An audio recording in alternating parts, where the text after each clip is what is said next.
This is Autoline After Hours with John McElroy and Gary Vasilash, episode 537 for December 17th of 2020. Rock stars and classic cars. John Oates is on After Hours. Watch Autoline After Hours live at Autoline.tv every Thursday at 3 p.m. Eastern Time. That's 12 p.m. Pacific. You can subscribe to this podcast for free by searching for Autoline in iTunes, Stitcher, or YouTube. Autoline After Hours is brought to you by Hyundai, Bridgestone Tires, solutions for your journey, and by Borg Warner, propulsion solutions that support a clean, energy-efficient world.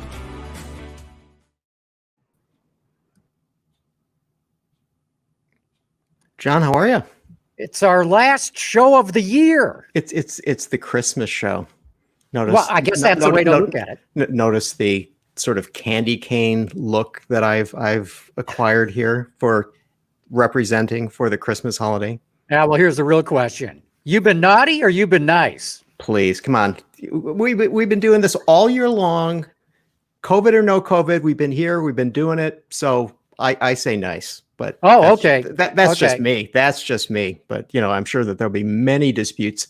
And here in Detroit, we got snow, so we'll get the white Christmas sort of thing. It's like 2 inches of snow. Todd Lassa, whom we've had on the show a few times, who moved to Maryland, told me yesterday that they're getting 2 feet of snow. I don't mind not having that, but yeah, so it's Christmas, and we're gonna have a special package in terms of our guests for our audience. And but something happened on this day that I think we need to talk about a little bit. This day in history. This day in history, 1963. Something happened in Washington that still reverberates right now. 1963. Boy, that was a terrible year, actually, in one sense. We lost a president that year. Mm-hmm. But you're talking automotive, of course. I'm talking automotive. 1963. 1963. Well, you said in Washington. I was going to say 1963 was when Studebaker shut down completely, entirely. But not in Washington. But not in Washington. Clean Air Act passed. What? Mm-hmm. 1963? Mm-hmm. That was Lyndon Johnson's first big thing. Oh, man, I wasn't aware of that. I didn't think it came until much later. So there you go. So we're still dealing with that in a good way. Yeah. All right, let's move on. Bring in our journalistic friend. Yeah. We've got Jeff Sabatini with us. Hi. Sports Car Market. Hey, Jeff, good to have you on the show. Great to be here. Thanks for inviting me. Yeah. Well, Gary says you know a thing or two about music. A little bit. Yeah. And he knows a lot about cars and classic cars and sports cars, which will bring us to our very special guest. Yeah, John Oates, come on in and join us. Great to have you on Autoline After Hours. Hi. Well, I know a little bit more about music and a little bit less about cars. Well, but you do know about cars, which is why we wanted you on the show. A little bit, yeah. So, John, tell me this. I mean, Hall & Oates, megastars in the music world and all that. But my first question to you, and we got a ton of things that we can talk about, is were you one of those people who was already into cars before you made some money? Or are you one of those people who made some money and then decided they were into cars? Oh, no. I was definitely into cars before I'd made enough money to enjoy it and indulge my passion. Oh, yeah. When I was a kid, one of the first things I did in the 60s was I convinced my parents to buy a Corvair, and then I tried to install a 4-barrel carburetor on it and screwed it up completely. But no, I was always into kind of trying to modify things, and I think I had an overblown sense of my mechanical ability. You're like me because, as I tried to teach myself mechanical stuff, I'd take the family lawnmower apart and put it back together. And I always had a handful of bolts left over. I could never figure out where they were supposed to go. Yeah. So, John, what did you learn to drive in? Let's see. The first thing I drove was when I got my license, here again, convinced my parents to buy me a Renault Dauphine.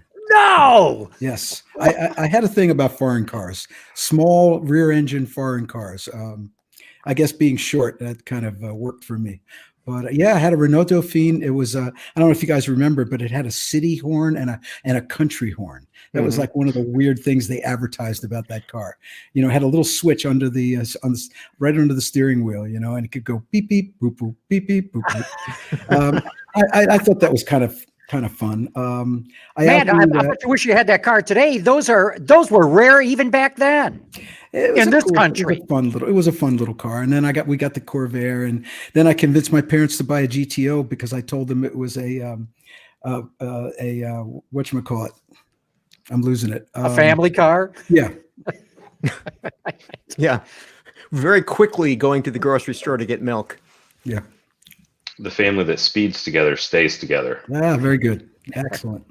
So you had a thing for rear-engine, air-cooled engines. Oh, I guess the Dauphine was water-cooled, wasn't it? It was water-cooled. It was tiny little motor, but it was fun. You know, I lived in Pennsylvania in a small town. We could cruise around. I remember one of our little stupid adventures was we drove. There was a town called Lansdale, which was about 1.5 miles from where I lived, and we decided we were going to drive from where I lived to the other town backwards.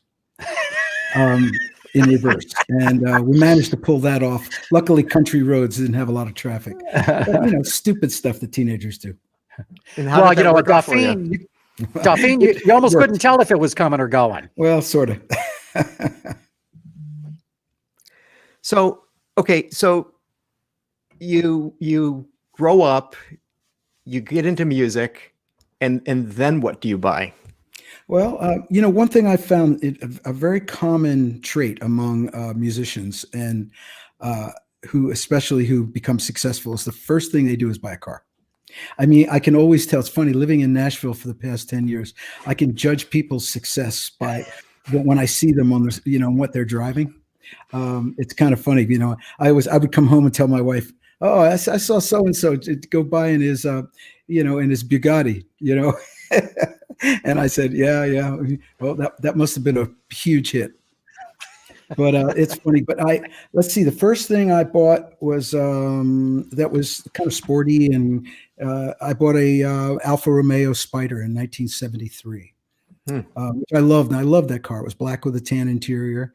And I really enjoyed driving that around, except when I went on the road, I made the mistake of telling my sister's boyfriend that he could drive it. And he totally trashed it. I came back from a tour and the thing was leaking oil, and he had bottomed it out on the bad streets in New York City and blah, blah, blah. So yeah, I did that. And the second really big purchase, the real main big purchase was in 1977 when we first started having hits. And I bought a 930 turbo, the Turbo Carrera, one of the early ones that came out in 70. It was actually a 77 model. I think they came out in 76. And yeah, we were in California recording, and I drove past the Porsche Audi dealer in Beverly Hills on Wilshire Boulevard, and it was sitting right in the corner of the showroom, and it was red. It had gold BBS wheels, very flashy. And actually, Rod Stewart had a deposit on it. And my manager went down there to do the deal, and he came walking out, and he convinced the salesman to sell it to us. So that was my first, you know, really kind of cool exotic car purchase. No, I'd read that when you and Daryl Hall started out, that you guys bought a Volvo to drive to gigs in. Wow, you really did your homework.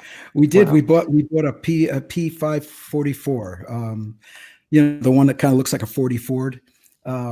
Yeah, it was beige, and yeah, we drove up and down the East Coast in that thing, doing our kind of. But it was before we were really officially a group. We were kind of doing our songwriter thing, where we were auditioning for people and playing our songs in a very kind of acoustic way. So yeah, we would go up and down the coast, and then that GTO that I convinced my parents to buy, Daryl and I eventually bought that, and then we went on tour, and that we put 5 guys in the GTO. And it was during. All right, Wait a minute. It was during the gas crisis. Remember the gas crisis? Oh, yeah. Yeah. So I don't know if you probably, of course, you guys all recall, if you, depending on when you could get gas was determined by the odd or even number of your license plate, the last number of your license plate. So on the days we couldn't get gas, we were on tour. We had to be wherever we had to be. Our tour manager would go out. We'd be on stage, and at 11:30, our tour manager would go out. He'd go to the local gas station and fill it up so that we had enough gas to get to wherever we were going the next day. It was pretty crazy. And I think so what was like the bass player always got the hump in the back, you know, which is a commentary on bass players, I guess. Yeah. So tell us about what it was like. I mean, we all have this notion of rock performers, certainly Hall & Oates, like, wow, it's got to be so fantastic what they did. But I mean, so in your early days, I mean, you were really working at it, not only working at the music, but just working at getting it to places. Well, we were like all bands when you first start out. We when we did the tour in the GTO, we had a Ford Econoline van that followed us with two roadies who had the equipment, and that's how we traveled. And we doubled up on rooms and did everything that baby bands do, to survive. But we would play. We'd go from New York to Florida, and we'd go right down the East Coast, and we'd stop everywhere and play. And then on the way back, we'd play the same venues on the way back, just trying to build a fan base and build an audience. Unbelievable. What do you think of the way that musicians build an audience today through social media and, just TikTok? I mean, I just saw a thing on TikTok today about all the breaking down all the different musical genres that have broken and over the year, like a pie chart this morning that they put out. Yeah, it's a different world. It certainly is a different world. I've embraced it as best I can, considering I'm an old school musician. But it is you have to respond and react to the world as it is. That's the way that people communicate, both for business and for socially, and that's how musicians have to reach them. I found I work with a lot of young musicians, and obviously because of their age and the generation they grew up in, they're totally comfortable with everything that has to do with that, and they're navigating and finding cool ways of being original and reaching people. There's so much music out there. It's everywhere, and you do have to sift through it. But the people who are good and the people who really engage in their audiences, they can have it's no longer just a regional audience like it was when we started out. It's a universal audience, a worldwide audience. I mean, when even for us today with our music streaming, we do an incredible amount of streaming, and I see that I get the reports, and the countries that come in are just amazing. I never knew that we were popular in Russia, and we're very popular in Russia. So that's it's a whole new world, and it's if you want to survive, you got to embrace it and do what you got to do. What do you think of like older groups being rediscovered by the kids through TikTok, like the Fleetwood Mac thing? I mean, that was kind of a big story in the music business this year. Yeah. Hey, you know what? It's great for us. I mean, the thing about the us, or, I say us, I put myself in the genre of what they call classic rock, right? Which, I used to kind of not really like that description. But if you really think about it, classic rock means something has stood the test of time. Classic is classic, right? Classic cars. Classic cars. Exactly. So I'm actually proud to be considered classic rock, because it means that our music is still resonating. It's still communicating. It's still selling. It's mind blowing to me that songs that we wrote 40 years ago still are embraced by 12-year-olds and 14-year-olds and their older brothers and sisters and their parents and their grandparents. So it's a miracle as far as I'm concerned. I never would have believed it that a situation like this would be happening 50 years into a career. So it's pretty incredible. So I want to make a segue, your music and automobiles. And so Katie, could you please bring in the picture? And so, John, tell us about you and Pontiac, and I understand you even raced a Fiero at one point.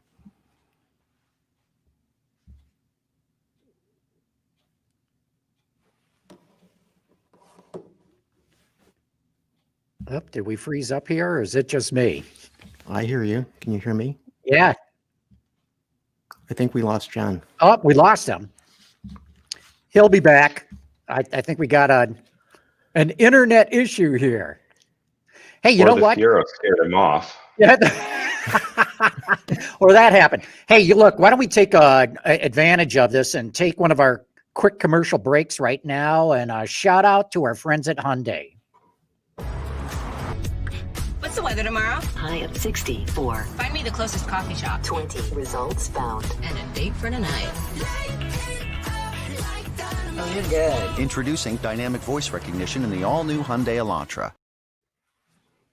Okay, we're back, but we still don't have John Oates. I'm sure he'll try to get back in here, but Gary, what else do you got on your list of things? I got something about the Fiero. Okay, let's hear it. This is actually pretty interesting. We were just looking at, there's an auction that just happened. GAA auctioned off the last Fiero to come off the production line. And it was, whoever had bought it had kept it, you know, just perfect showroom shape, right? Only 582 miles. And it sold for $90,000. That's crazy. So it's pretty impressive. What? So Why, that, Jeff? that Why happened in November. why would a car like that sell at that kind of a price?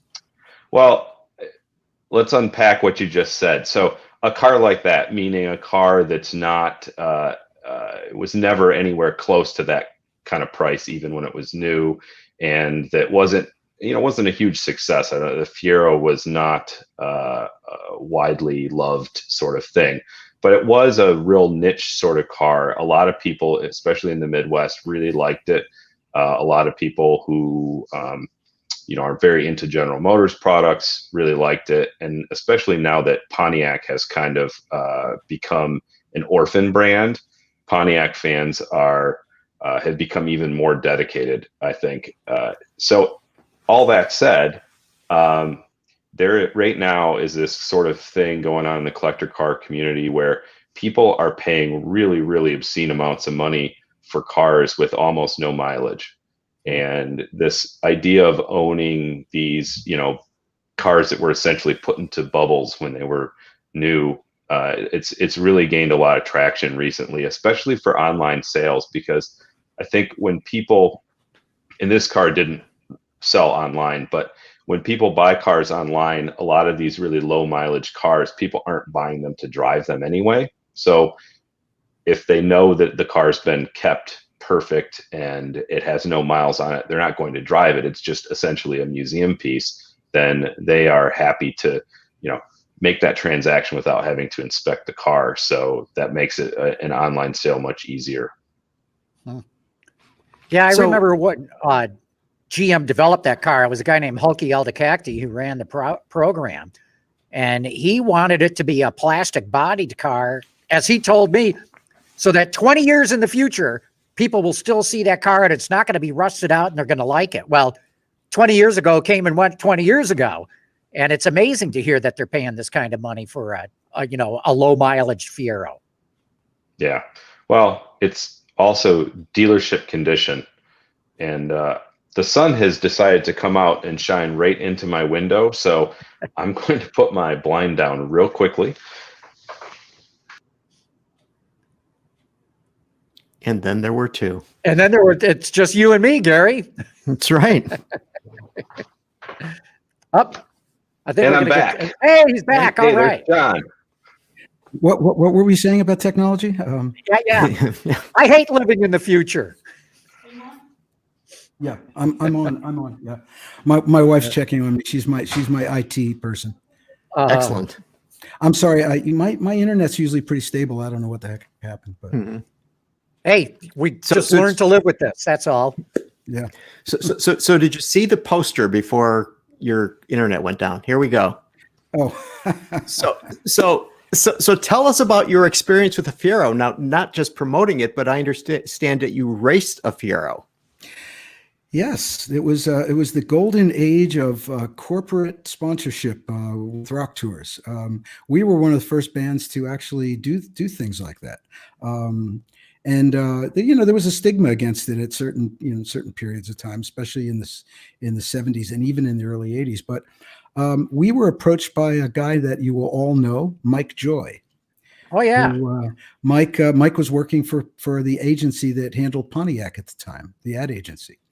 And Mike Joy came to us and did a proposal for Daryl and I to tour in that particular tour. And they were going to debut the Fiero, and they thought it was youthful, and we were on top of the pop world at the time, and it just seemed like a match made in heaven. And we got free cars, and it was a beautiful thing. So yeah, we took pictures on the Fiero, and eventually that led to me getting to race the Huffaker Fiero with Bob Earl. Unfortunately, it was I had a crash at Elkhart Lake at Road America, and it kind of ended my racing career. But prior to that, I had done a lot of other racing, karts and Formula Ford, Sports 2000, and some Porsche stuff, IMSA races. So yeah. But it was a great experience, and Mike Joy is an amazing person, and it was really cool to get to know him, and then of course meet a lot of the NASCAR folks, and a lot of people who I know that are still friends after all these years. Yeah, Mike's still going strong.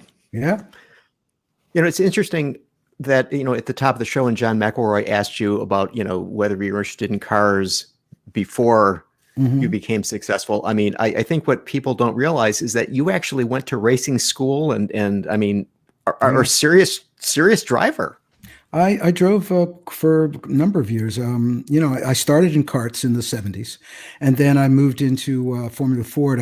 I went to the Bertil Roos School at Pocono, and did that. And then I had a very good friend in England named Richard Lloyd, who was doing Audi and Volkswagen saloon car racing. And when I was in England, I asked Richard if he would help me kind of get started. And he was my mentor when it came to racing. I enrolled at the Brands Hatch Racing School at Brands Hatch, England, and got qualified, got the provisional license, so to speak. And then I came back to the U.S. and joined SCCA and began racing Fords. And then I joined the Sports 2000 Pro Tour for 2 seasons. And I love that. I love the Sports 2000 cars. In fact, I just bought one and got rid of it recently. But anyway, it was a great experience to do. And then eventually some IMSA racing with a guy named George Drolsom in a Porsche 924 GTR, and also with Richard Lloyd at Daytona in his 924 GTR. And in doing so, I met Hurley Haywood and Derek Bell and Doc Bundy and, Elliot Forbes Robinson and Gene Lindemood, who's now Gene Jennings, and all these great people who to this day I'm still really good friends with. And it's really, really cool. That's some pretty serious driving you did. Yeah, I was dumb enough to keep doing it. As long as other people were paying for it, it wasn't so bad. But that's always the best way to race. But you must have had a hell of an accident that you hung it up then. It wasn't good. It was a long distance, was an IMSA race. I think it was a 4-hour race at Elkhart Lake, Road America. And we made the decision. Bob put it on the pole. The car was really quick. He had won a number of races with it. And so it was my first drive in the car. I'd done a test down at Sears Point, I guess they wanted to make sure I could drive. And so I got past that part, got to Elkhart Lake, and that we made the decision that I would do the first stint and I would stop. Oh, there he goes again. We've got a buffering problem. He'll be back. Mm-hmm. So I think the three of us have at one point or another driven at Elkhart Lake. Is that true? Oh yeah, definitely. You never drove there, Jeff? I have never driven at Elkhart Lake. I have attended races there, but I have never driven on the track there. Yeah, I've never raced there, but I've driven at speed, and it's one of the greatest racetracks in the world, and it is fast. There's several long, especially the front straight. I mean, it just goes on forever. So Yeah, you get to test the brakes and you get to test the aerodynamics because it's a quick track. And I'm wondering where he had his crash. My guess is as you come out of the carousel, you go down a little bit of a straight and there's a slight right-hander that's very, very misleading. You think that you can really take it at a lot of speed, and some of the best names in motor racing have crashed there. I wonder if that's where John had his accident. So Jeff, you were holding forth about Fieros and so why don't you explain to the audience a little bit about what sports car market is and why you know anything about this stuff? Sure. So sports car market is the Bible of the collector car auction industry. And Bible, really? Come on. I think we used to print that. How about I say our magazine here, look, I'll hold it up. This is actually, let's start even here. This is a physical magazine for those of you in our audience who have never not on TikTok, an actual magazine. I'm imagining that our viewership here skews old enough that people know what a real magazine is. So we cover the collector car auction industry, and unlike, say, your late model cars where you go to a dealership or you go on Craigslist or Facebook Marketplace to find a new car, a lot of collector cars, a lot of old vintage cars, they're sold at these auctions, and they're just like an art auction or an auction for anything. So you may have seen them on TV, Barrett Jackson. So we cover the auctions and we do these little reports. Show you here, where we put a picture of the car, we write up what it sold for, where it sold, some comments on the guy who inspected it, and that's kind of the heart of the magazine. And then we do profiles of cars that have sold at auction and make some longer, more detailed analysis of really significant cars like this Ferrari 225S that just sold for $2.8 million. That's on our cover of the February issue, which is coming out soon. Jeff, any trends out there that you notice, or what's hot or what's not? Well, I think the biggest trend from 2020 is that selling cars online it's exploded. The pandemic has really lit a fuel under the fire of the online collector car industry. And so there are a whole bunch of new online auction companies that have been launched. Some of the companies that have been selling cars online in auction format have seen a huge upturn in the number of people participating. The prices of cars sold online seems to be going up too. Online collector car auctions tended to focus mostly on less expensive cars in the past, largely because people have a nervousness about buying a car without being able to see it. And so, very expensive, 7-figure cars weren't really being sold online for obvious reasons, but that's all kind of changed. I think people have gotten better about putting good information out there about their cars when they upload videos of it driving, of it doing a cold start. Hundreds of pictures. It's not just like, you think of like an eBay auction where somebody puts one picture of something up there. I mean, these collector car auctions, there's literally, gigabytes of photos and data, and people will have pre-purchase inspections done by an independent third party before they've even listed the car. And it's all designed to give people who are bidding on the car a lot of confidence in what they're getting. And sellers have found actually that rather than trying to obscure or hide some of the flaws of the cars, that if they're just really open and honest about it, people are accepting of flaws and of things that are wrong. I mean, these are old cars, right? They're not perfect. So people are getting higher prices by being more transparent. Okay. Woohoo, he's back. Guys, I apologize. I have no idea what's happening here. John, we're just going to deal with it. Don't let it bother you. But we are going to take another quick commercial break right now. We're going to give a shout out to our friends at Borg Warner. We'll be back in 30 seconds. Don't go away. The world is changing at an ever-increasing pace. No matter what the mode of transportation, there is always the need for an efficient propulsion system. And that's exactly what Borg-Warner has been doing since the earliest days of the automotive industry. We create innovative mobility technologies that reduce energy consumption and emissions while improving performance.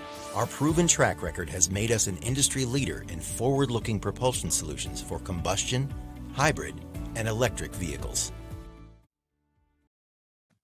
All right, we're back talking with John Oates. John, I got a question for you, a music question this time.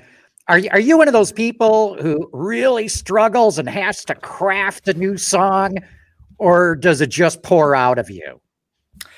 A little bit of both, you know. The songwriting process, in a sense, is kind of, you know, without sounding too hippy dippy, it's kind of magical. You know, you're creating something from nothing, basically. You know, it can start with the most simple, mundane idea, or something you overhear in a conversation, or read in the paper, or, you know, or you know, it could be a very powerful emotion that you want to somehow get out. And sometimes it really does. The muse just comes down, and you just get these, you know, it just seems to flow out of your mind and body, whatever. And other times it's like hard work. It's like sometimes you'll get this great idea, and you come to a grinding halt, and then the craftsmanship part kind of kicks in. That's when you have to dig deep. And, you know, a lot of times I like to leave it. I like to step away, come back to it, try to hear it fresh, you know, try to revisit it with a fresh attitude. Because sometimes, you know, here again, cliche, but you can't see the forest for the trees. That happens a lot with songwriters. You know, you'll be doing it you know, you're going over and over the same idea so many times, and a fresh idea, that's where collaboration comes in. You know, a fresh approach or perspective. Someone can come in and go, oh man, there's the chorus right there. You think that's the verse, that's actually chorus. And you go, oh, of course. You know, so it really runs the gamut. So were you somebody who might have been writing songs when you were young? How did that all come up? I guess what I'm trying to say is, when did it occur to you, hey, I'm a songwriter, I know how to do this? Well, it took a while.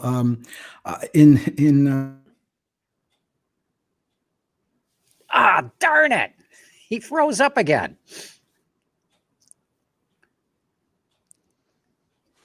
What? Well, all right. Darn. So just when it was getting good. All right. So here's something that happened this week, which I saw, which somebody explained this to me. Okay. Pratt Miller, the company that is known for putting Corvettes in races, was bought by Oshkosh Corporation, which is basically known for building military vehicles and garbage trucks and firefighting equipment and stuff like this. What's this all about?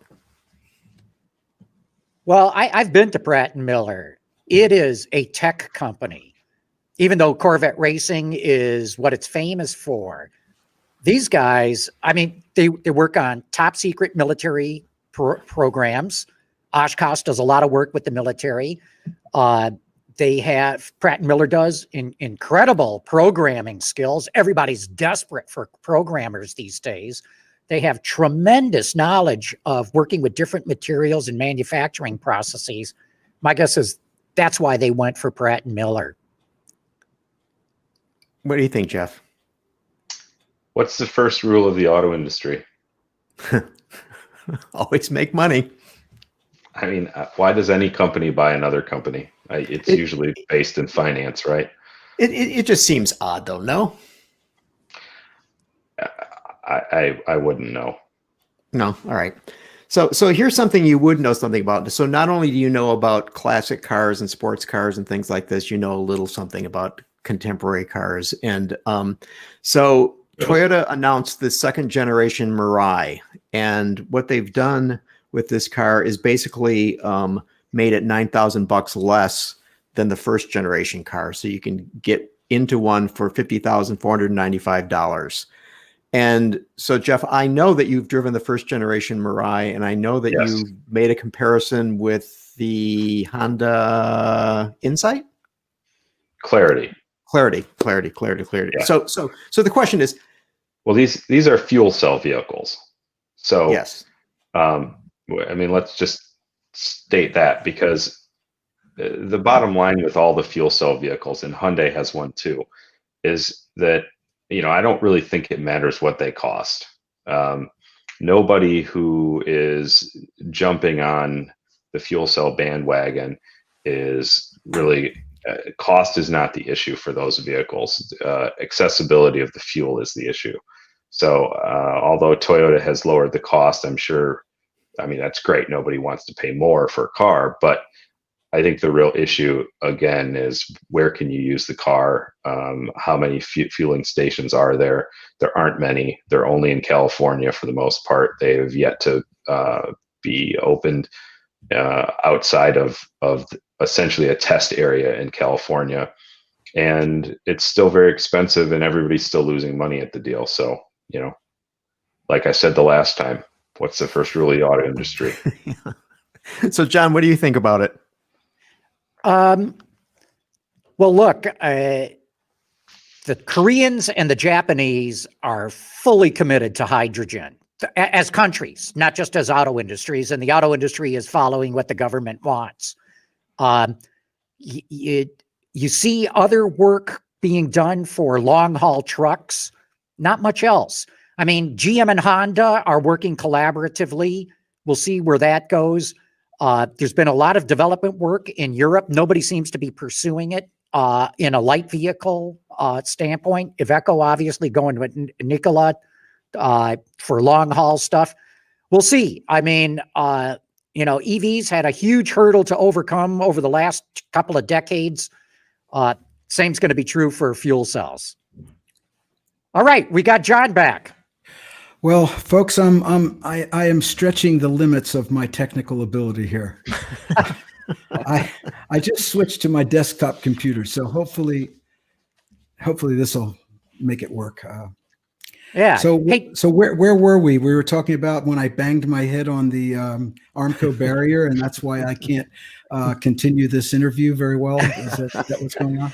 Well, we had been talking about songwriting too, and then when you dropped out there, we got into electric and fuel cell cars. And what are your thoughts? Sorry, Jeff, I didn't mean to interrupt you, man. I was enjoying the fuel cell conversation, to be quite honest. So what do you think? Electrics, fuel cells, they hold any interest for you? The fuel cell thing is beyond my ken right now.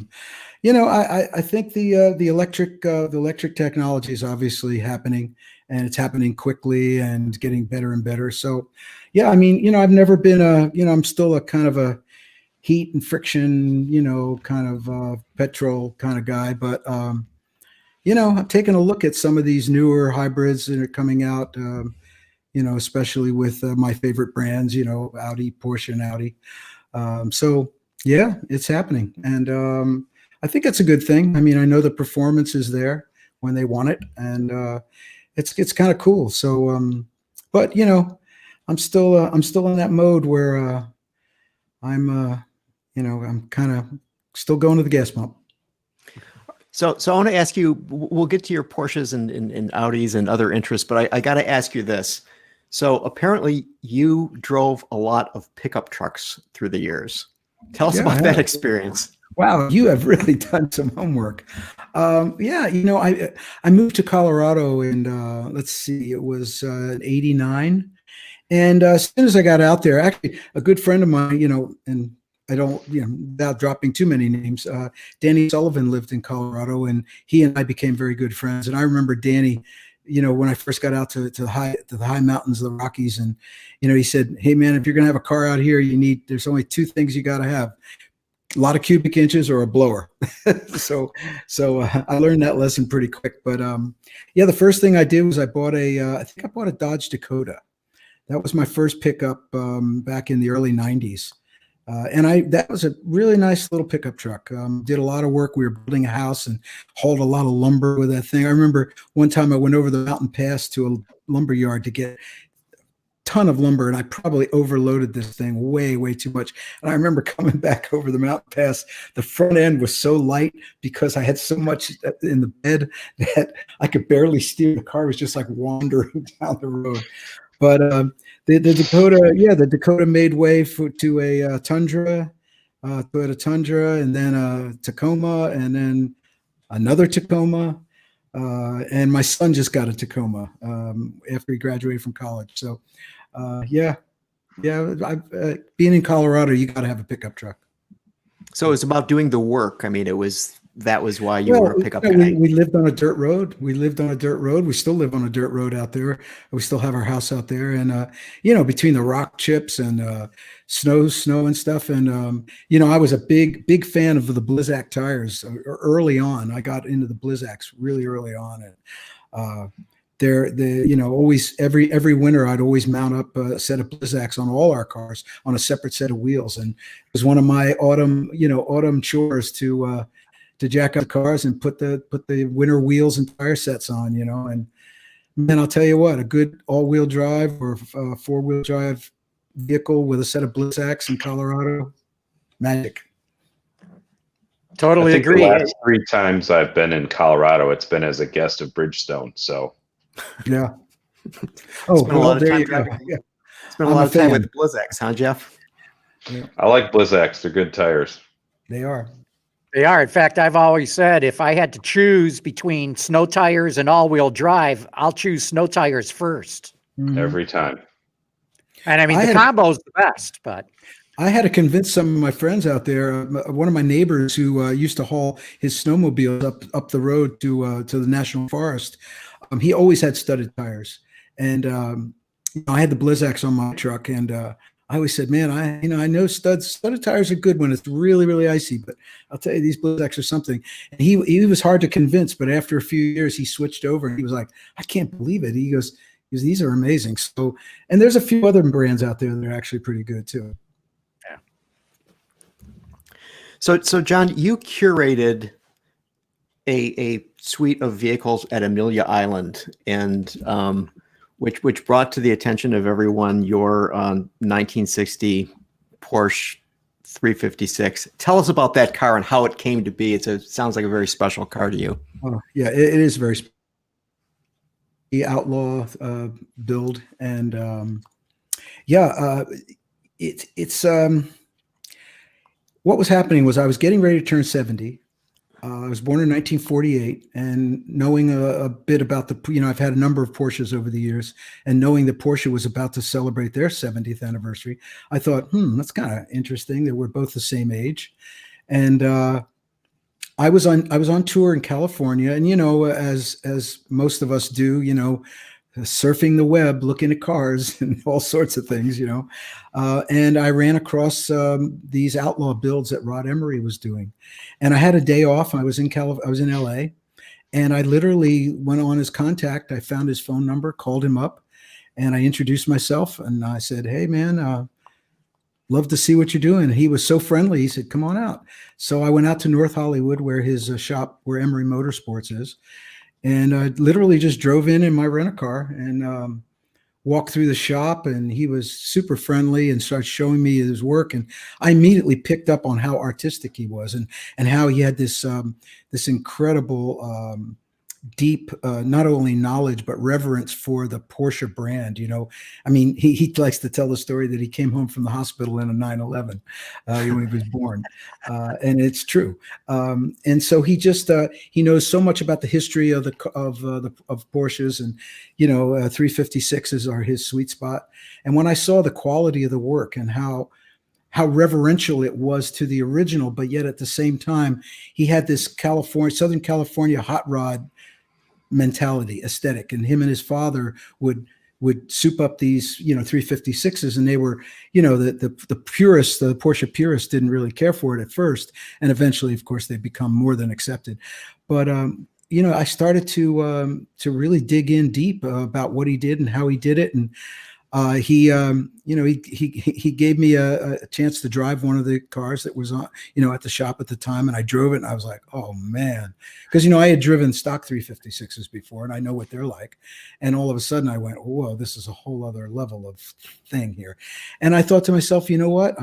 I got custom guitars and stuff like that. I said, why not a custom car? I've never built a car, exactly the way I wanted. And I thought, hey, I'm 70 years old. There's no more time for rehearsals. Let's get this going. And I basically said, "Hey, Rod, let's do this." And we talked a bit. You know, he kind of picked my brain, and I told him I had a Speedster. I had a '56 Speedster back in the '80s, and it was one of the cars that I honestly would say that I never really wanted to. You know, that was a car I regret selling. And so I said, Rod, but at the same time, you can't recreate the past. You know, you can't just try to replace something. It's got to feel like the Speedster, but it's got to be something different. And I said, I think I want an open top car. But let's just spat around ideas. And about a month later, he called me. He said, I found a 1960 Cabriolet in Texas. And he said, I think it would be perfect for you. You want it? And he showed it to me, and the front end was crushed. It had hit a telephone pole or a tree. It literally was a barn find. It literally was in a barn full of wasp nests and all kinds of stuff. I said, okay, if you think it's right. He said, yeah, I think this is a good one. And he bought it, brought it back to his shop, and the work began. And we began to conceptualize along the way. We talked constantly. Every time I was out in California, I would go to the shop and see the progress and, and check things out. And I mean, it was really a labor of love, hopefully for him. And I know it was, all his cars are.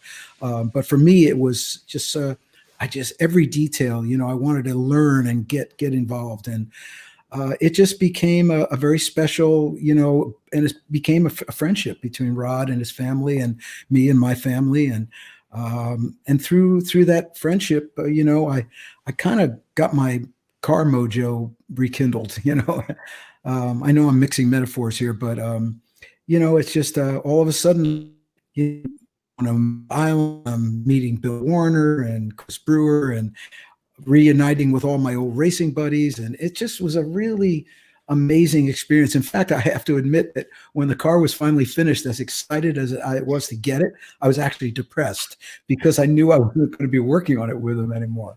It was kind of funny. I thought, oh man, you mean there's nothing more to do? I've got this amazing car, but it's incredible. And it has gone back to his shop over the last 2 years for some updates, because he's constantly updating his, what he does. And when I first, just a quick, for instance, so when I first got the car, it has a Rothsport 205 horsepower engine, very similar to like a 964 architecture, twin plug, twin ignition, it's a 2.4 liter flat four, but it had the steering rack from the original 1963 56. And so once I started driving the car on a country road with the power and the handling that it had, because the tires are upgraded, the brakes, the disc brakes, the whole bit. The steering, I felt like I was steering a 50s car with a 90s Porsche in the rear end, and I went to Rod. I said, Rod, man, I love this car, but the steering is so vague. He goes, I got you covered, man. I'm working on a 911 steering rack. So, of course, the car went on a trailer, went back to California, and he upgraded the brakes. He upgraded the steering rack. So I got the benefit of some of these newer mods that he had developed over the period of time that my car was being built. It's got a very special paint.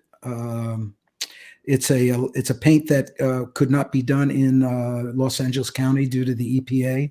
So it was painted at a place called Little Shop of Customs down in Palm Springs area, and an amazing paint shop who did this paint job that is, everyone who sees this paint job loses it.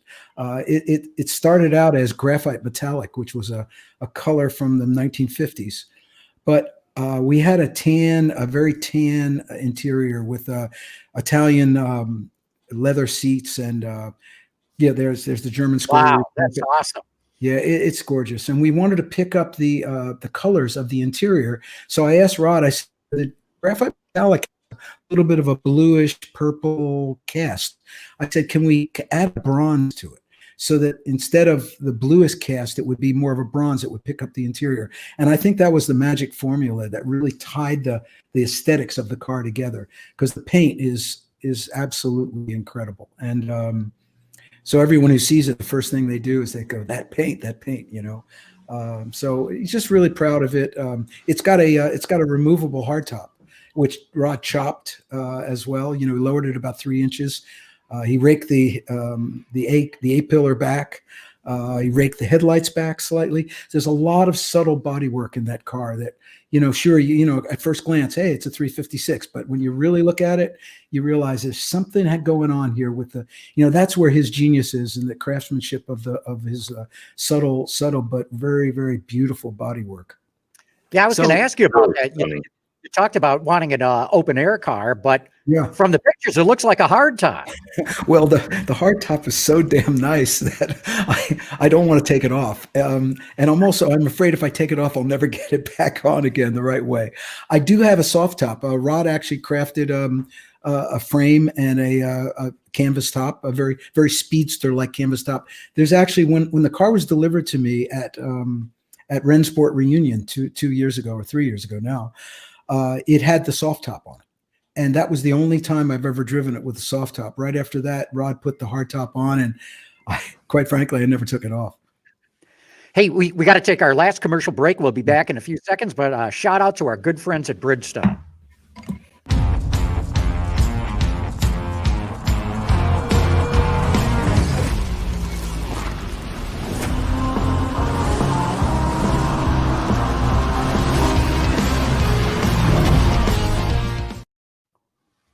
All right, we're back with John Oates. So John, I want to ask you a question. I want to combine music and your vehicles. Okay.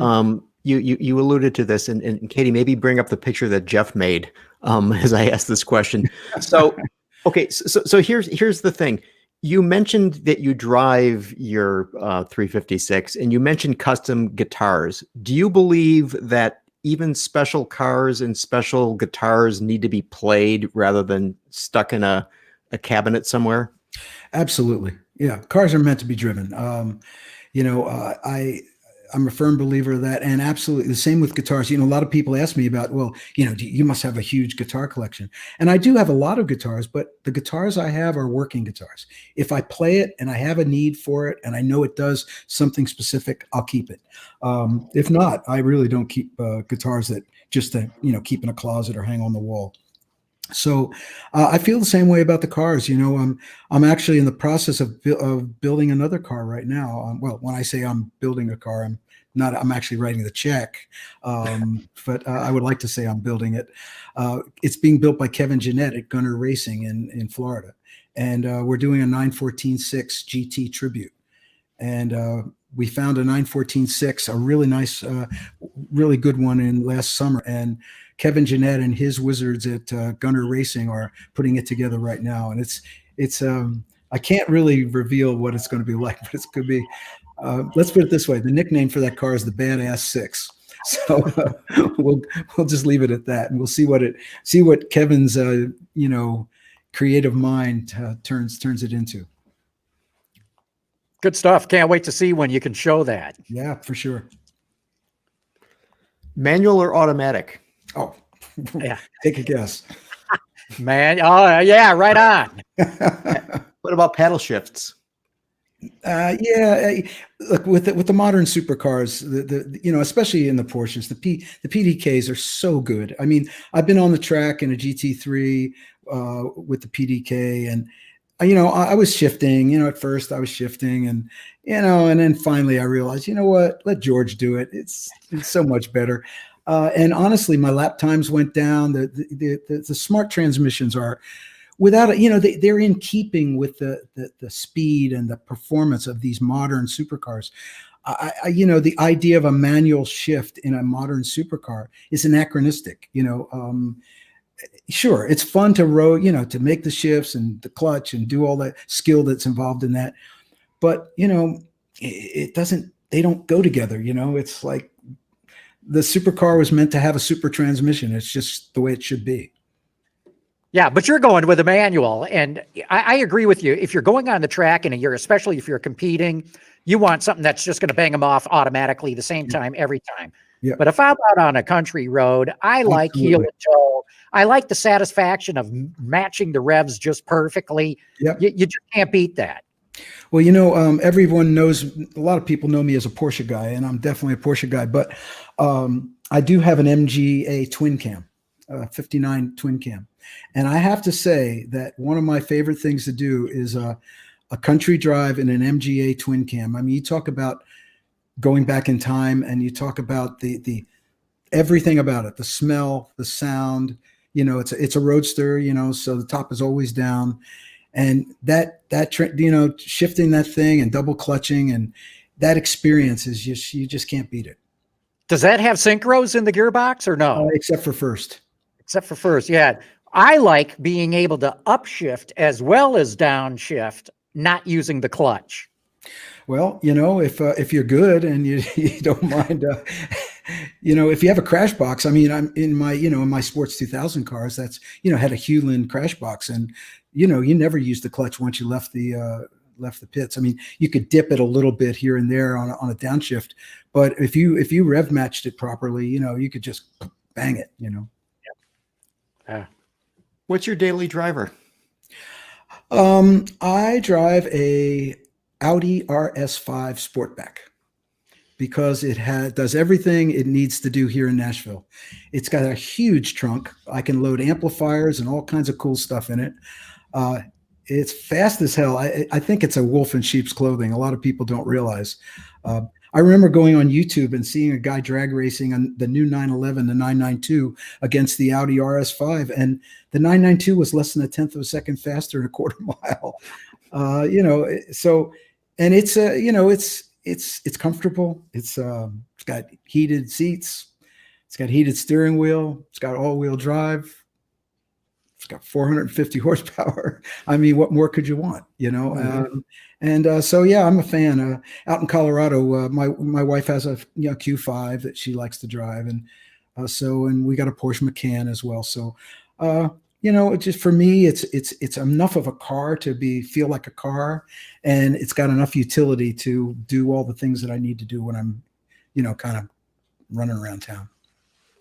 So I read that once you owned, maybe you still do, a 1956 Chevy Bel Air convertible, turquoise and white. Do you still have that car? Yes. No, I don't. I don't still have it, but I did own it. I bought that in Toledo, Ohio on tour. We were on our tour bus going to the gig, to sound check in the afternoon, and we went by this dealership. It was an antique car dealership. And I saw it in the window, and it was just the front was facing out the window, and I immediately knew it was a 55. And I always loved 55s. So on the way back, we stopped in, and it was turquoise and white. It was actually one of the Indy 500 pace car replicas, you know, the ones they sold to the public. And so it was great. And yeah, I bought that in Toledo and sent it back to New York, and I kept that for a number of years. It was a really pretty car. Seems like that'd be a Beach Boys car rather than a Hall & Oates car. I don't know why. Hey, it's a 55 Chevy convertible. Come on. I mean, you know, there's certain cars that just have it, you know. That's hey, remember, Gary, this guy drove Dauphines and Corvairs. That's right. all over the map. Yeah, I mean, you know, like I said, I'm you know, I love my Porsches, but I'm not opposed to driving other cool cars. So if is there anything out there that you would love to just get a chance to drive? Well, I've driven a lot of supercars. I haven't driven the new Aston Martins, and I know they're pretty hot. Everyone seems to be, you know, they've got a lot of, and of course I've never driven the GT2 RS, which, you know, is beyond. I have to say, one of my favorite cars of all time, and maybe it's because I had a 930 turbo in '77, is the Porsche Turbo. The Porsche Turbo, the modern Porsche Turbo S, is without a doubt, if I had to pick a car that was absolutely do everything and was comfortable, would scare the shit out of you, and at the same time had quality, looks, everything. To me, the Porsche Turbo S is the ultimate car. I've driven them at the Porsche Experience Center, and they do it. They do it all. I mean, you can get in and trundle around and go to the grocery store. You can keep your butt cool and hot at the, you know, during the seasons. Turn on the radio, rub the leather, and then you can step on the gas and just, you know, lose your mind. So I don't know what could be possibly better than that. Well, and the thing about that car too is that car sounds so amazing when you do that Amazing. 3-second 0 to 60 run. Yes. And that's the one thing that I always bring up when people talk about, what kind of supercar would they have? And so many people bring up Tesla just because Teslas are similarly quick, and that's but you don't have that sound with an electric car. Yeah. And the sound of the 911 is just, it's otherworldly. Yeah, at the Porsche Experience Center, when I was in the Turbo S, with the guy, the instructor who was with me, we got to the acceleration lane. They have an acceleration run, and he said, back it up, back it up. So we backed it all the way up to the concrete walls to just get an extra 30 feet, and just put it in the launch control mode, and put my foot on the brake, brought it up to whatever it was supposed to be, 3,500, whatever they do, and just let it go. And the next thing you know, I mean, my head was back in the seat and I was at the end of the runway, and then just hit the brakes as hard as you can. And the thing just came to a stop. And we did that like 8 times in a row. And I was like, oh, this is insane. This is so good. So here again, I guess my Porsche file, my Porsche file feathers are showing. Yeah, they are. Yeah, it's amazing. Acceleration like that, as I like to say, it doesn't just push your head back into the headrest. It pushes all the blood into the back of your head. Yeah, and I need a lot of blood in my head. The older I get, I got to keep. I should stand on my head more often. Keep my brain working. Well, good. Well, hey, look, we're at the top of the hour here, and we're going to wrap this up. But John Oates, it's been a pleasure having you on the show. And thank you guys for having me. And also, I do apologize for the technical thing. It's one of those things. But hey, we got most of it in, I think. I think we did. I think we did. I look forward. I'm hoping we run into you at some of these classic car shows, maybe at Amelia or something like that. Yeah, let's hope we can all get together. That's the main thing right now. I'm looking forward to 2021 like you can't believe. Oh, that's my man. See, I've got a Sharpie. Okay. Hold on a second. Let me virtually autograph your album. Isn't that how we do it in this modern? Do it in Hold on a second. Yeah. There we go. I've never done a virtual autograph before, so that's pretty cool. There we go. Yeah, that's a first for me watching it happen. Yeah. Well, good. Well, John, thanks again. Thank you very much. And we appreciate your insights about cars. And I think I can speak for all of us that, we love the music that you've made over the years. And it's just, it's an honor to talk to you. Having listened to your records when they were records even. So yeah, when records were records, as they say. So thanks a lot. Okay, right. You too, Jeff. Thanks for coming on the show. Thanks for having me. It was a lot of fun. Okay. Signing off. Thanks to everybody. See you guys. Thank you.